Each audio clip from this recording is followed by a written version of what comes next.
Hello friends. So today we are going to do steps to solve for exact differential equation.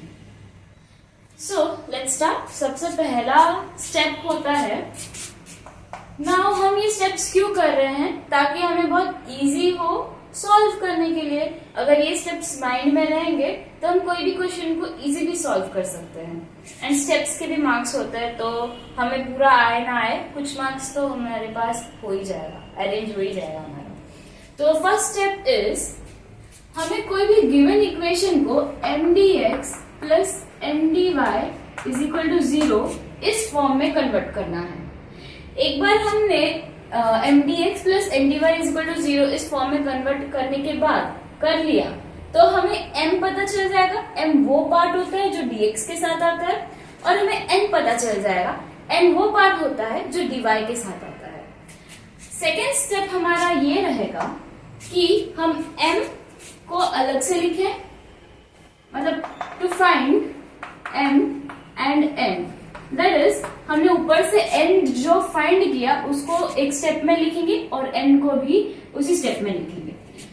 Third step हमारा ये रहेगा, partially differentiating m with respect to y and partially differentiating n with respect to x. ये step में हम m को partially differentiate कर रहे हैं y के साथ. m के साथ m dx के साथ वाले आने वाला पार्ट होता है, dx के साथ जो पार्ट आता है वो m होता है, पर पार्शियली डिफरेंशिएट करते वक्त हम उसको dy के साथ करते हैं, और हमें इन दोनों को फाइंड करना है. इफ फोर्थ स्टेप में वो रहेगा कि इफ, ये वैसे तो थर्ड स्टेप में भी हम कर ही लेते हैं, if dou m by dou y is equal to dou n by dou x. That is, आपने जो दो टर्म्स फाइंड किए वो अगर इक्वल है, this implies that the given differential equation is exact. हमने सिर्फ यही फाइंड किया है कि ये जो इक्वेशन उन्होंने दिया है वो एग्जैक्ट है. एंड अगर वो एग्जैक्ट है तो हमारा लास्ट स्टेप यही रहेगा, सोल्यूशन वाला. एंड सोल्यूशन होता है उस इक्वेशन का solution. The solution for the given equation will be m integration of m dx plus integration of terms in n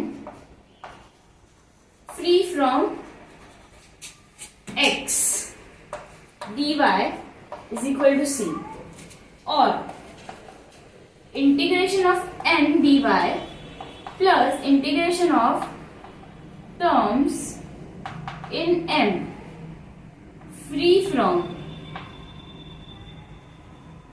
y dx is equal to c. इन दोनों में से कोई एक. Now mdx और टर्म्स इन n, दोनों में से कोई एक. अभी कौन सा?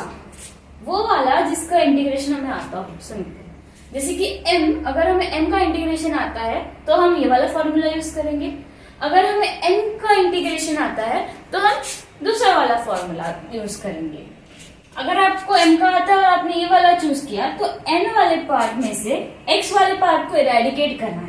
x वाला मतलब इसके साथ जो m के साथ जो dx वाला पार्ट आता है, तो ऐसे याद रखना है, complementary part.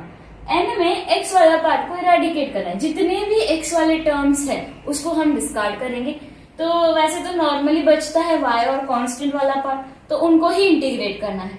y to the power n is equal का integration dx, that is integration of y to the power n dx या integration of y to the power n dy, और क्योंकि y वेरिएबल है ना, तो dy is equal to y to the power n plus 1 upon n plus 1 plus constant, इसीलिए यहाँ पे default constant आता है.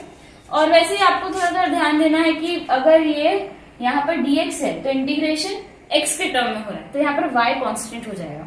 और इंटीग्रेशन अगर dy के टर्म में हो रहा है, मतलब वेरिएबल y है, तो इंटीग्रेशन में वेरिएबल y रहेगा, x कांस्टेंट हो जाएगा. तो यहाँ पर अगर आपने सेकंड फॉर्मूला यूज किया है तो यहाँ पर m का जब आप पार्ट लेते हैं वहां पर y वाले पार्ट को आपको डिस्कार्ड करना है, सारे y वाले टर्म्स को आपको हटा देना है. तो बस इतना ही स्टेप्स रहता है. अगर आपको ये आ गया तो आप आगे के क्वेश्चन अगर आप थोड़े भी देख के जाते हो और आपने एग्जाम के वक्त सिर्फ इतना ही रिवाइज किया तब भी आपका काम बन सकता है। थैंक यू, मिलते हैं नेक्स्ट वीडियो में।